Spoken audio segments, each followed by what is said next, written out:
السلام علیکم ورحمۃ اللہ وبرکاتہ۔ میں ہوں حافظ دانش علی اور آپ دیکھ رہے ہیں میرا یوٹیوب چینل خوابوں کی تعبیر۔ امید کرتا ہوں سبھی خیر و عافیت سے ہوں گے۔ اللہ تبارک و تعالی آپ کی دعاؤں کو، دلی مقاصد کو پورا فرمائے۔ اللہ تبارک و تعالی آپ کی مشکلات کو آسان فرمائے۔ آمین ثم آمین یا رب العالمین۔ آج ہم بات کریں گے خواب میں کان کو دیکھنے کے حوالے سے۔ اس کی مختلف صورتیں ہیں اور ان کی مختلف تعبیریں ہیں جو آگے چل کر ہم اس ویڈیو میں بیان کریں گے۔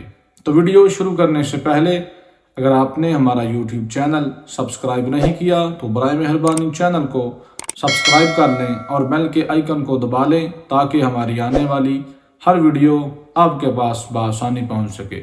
تو گفتگو شروع کرتے ہیں۔ خواب میں کان کو دیکھنا۔ خواب میں کان کو دیکھنا اگر مرد دیکھے تو پاکیزہ عورت سے شادی ہونے کی علامت ہے، اور اگر عورت دیکھے تو نیک مرد سے نکاح ہونے کی دلیل ہے۔ اگر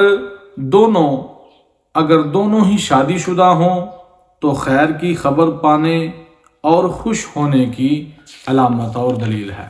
خواب میں کان کو صاف کرنا نیک باتیں، اچھا پیغام سننے کی علامت اور دلیل ہے۔ خواب میں کان کی لو دیکھنا اولاد خوبصورت پیدا ہونے کی علامت ہے۔ خواب میں کان کے اندر کوئی کیڑا وغیرہ جاتے ہوئے دیکھنا نقصان اور تکلیف کی دلیل ہے۔ ایسا خواب دیکھنے والے کو چاہیے صدقہ و خیرات کرے، اللہ تبارک و تعالی کی حمد و ثنا کرے، دن میں کم از کم ایک تسبیح استغفر اللہ کی کرے تاکہ جو خواب کا برا اثر ہے وہ زائل ہو جائے۔ خواب میں کان کی بالی دیکھنا تجارت میں نفع ہونے، بگڑا ہوا کام بننے اور کامیاب ہونے کی علامت ہے۔ خواب میں کان کی بالی پہننا علم کی دولت سے سرفراز ہونے، خیر اور خوشی پانے کی دلیل ہے۔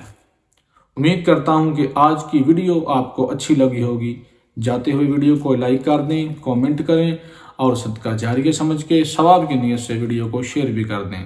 اگر آپ ہم سے آن لائن قرآن پاک کی تعلیم حاصل کرنا چاہتے ہیں، ناظرہ قرآن پڑھنا چاہتے ہیں، ترجمہ و تفسیر پڑھنا چاہتے ہیں، خود پڑھنا چاہتے ہیں یا اپنے بچوں کو پڑھانا چاہتے ہیں، کوئی وظیفہ لینا چاہتے ہیں یا استخارہ کروانا چاہتے ہیں، اپنے خوابوں کی تعبیر پوچھنا چاہتے ہیں تو ڈسکرپشن میں ہمارا واٹس ایپ نمبر موجود ہے، آپ رابطہ کر سکتے ہیں۔ دعا ہے کہ اللہ تبارک و تعالی ہمیں اپنے حفظ و امان میں رکھے، اللہ تبارک و تعالی ہمیں تمام جہاں کی خوشیاں عطا فرمائے۔ وما علینا الا البلاغ المبین۔